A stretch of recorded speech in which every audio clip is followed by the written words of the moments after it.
Here are some of the common reasons why people are broke so you can avoid them. Firstly, they don't plan for emergencies. According to Bankrate's July 2021 Emergency Savings Survey, more than a half of Americans, or 50%, have less than 3 months' worth of expenses covered in an emergency fund. And 1 in 4 Americans, or 25%, didn't have any emergency savings at all. So it's time to get an emergency fund, big or small, but at least something. Many people are living paycheck to paycheck, so creating an emergency fund out of nowhere would be difficult. One way an emergency fund could be started is from selling unwanted items from around your home, or challenging yourself to a no-spend challenge for a month and putting that extra money into the emergency fund. They also don't have financial goals. Having small, short-term, achievable financial goals helps us to stay on track, and it helps us to see our progress no matter how big or small. Financial success, as well as most success in life, is not about perfection, it's about direction. And financial goals gives us this direction. And part of having no financial goals is most people don't have a plan for their money, full stop. This article by CNBC found that consumers overspend by $7,400 a year. They just don't know where their money is going. In the article, it said that many people struggle with overspending regardless of how much they earn. As people often say, I don't know where all the money goes. And that was from people who had $1 gazillion and from poor college students and everyone in between. Topping the list of categories where respondents overspend was online shopping, followed by grocery shopping and subscription services. The problem here is that they prioritize spending over saving. When they get paid, get a bonus, or a tax refund, they immediately think about what they can buy rather than how much they can save. Warren Buffett has famously said, "Do not save what is left after spending, but spend what is left after saving." This is often referred to as paying yourself first. This spending mentality also leads to making impulse purchases. These are purchases that may give a person happiness at first, but offer no long-term value. They may even be a multiple of something that a person already has. And unfortunately, this is harder than ever to resist with online shopping and targeted ads on social media. One way to get around this is to implement a delayed gratification plan. This means waiting a set time before purchasing something. Most of the time, you'll realize that you didn't need it, and if you have decided that you do still need it, it'll be so much more satisfying to make that purchase with no regrets. What will also keep a person broke is confusing wants with needs. A need is something that is needed for survival, and a want is anything else. The media does a great job in making us think we really need something when in fact we don't. A question you could ask yourself to determine if you really do need something is to ask, do I really need this? And what would happen if I waited to buy this item or I didn't buy it at all? And then they just want everything. Unfortunately, thanks to social media, it's not about keeping up with the Joneses anymore. It's about keeping up with the Joneses, the Millers, the Williams, and the Thompsons. Life isn't about the accumulation of stuff. The more we spend on something, even if it's something we really value, the less special it becomes. For example, having takeaway once a week is a treat for us, but if we were to have it every day, it would soon not feel like such a treat. The same goes for our holidays that we like to book every few months or so. Something else that will keep a person broke is borrowing money for depreciating assets. This means taking on debt for things like cars or having credit card debt. The problem with debt like this is that the item usually loses value the moment it is purchased, but it also comes with a much higher interest rate too. And when they do take out any type of loan, they base affordability on the minimum payment. If a person takes out a car loan and can only pay the minimum, it's going to be really hard to pay that loan off early or to contribute any extra money to other financial goals, thus not moving forward financially at all. And Jay-Z has famously said, if you can't afford it twice, you can't afford it. And I think twice at a minimum. And of course, if you are liking this video so far, don't forget to give it a thumbs up or write a comment because it really does help to support my channel.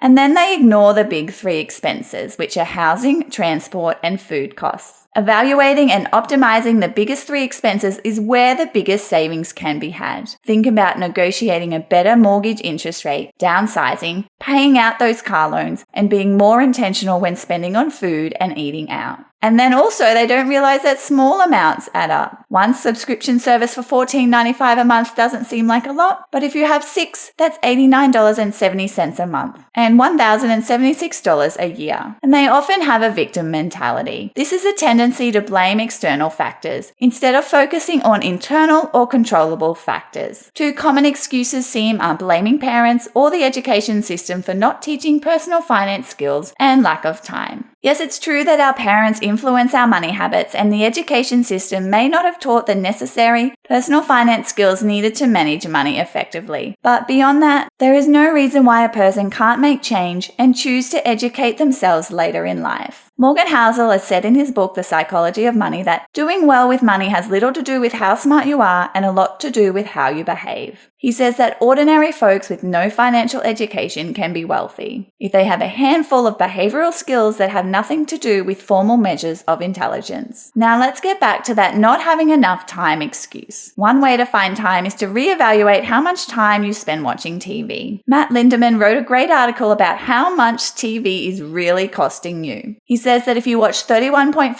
hours of TV each week and you value your time at the minimum wage of $5.85 an hour, you are spending nearly $800 a month to watch TV, which comes to about $10,000 a year. Watching less TV is exactly how I found the time to start this YouTube channel. And Finty.com has this really cool table which shows the opportunity cost of binge watching your popular TV drama. It shows the potential amount that could be earned in various side hustles versus the time spent watching the shows. I'll leave a link to the article in the video description. And they are not consistent. Small disciplines repeated with consistency every day lead to great achievements gained slowly over time. Thank you, John Maxwell. Consistency is key. And they are working for money. Their money isn't working for them. This is a big step. They need to take control of their finances to ultimately create financial stability and security. This could mean starting to invest so that a person's money is working for them, which means they become less reliant on their wage. So essentially, using money to make more money. Are there any other reasons that we could add to this list? Let me know in the comments below. And thanks for listening. Don't forget you can also find me on Instagram and Facebook.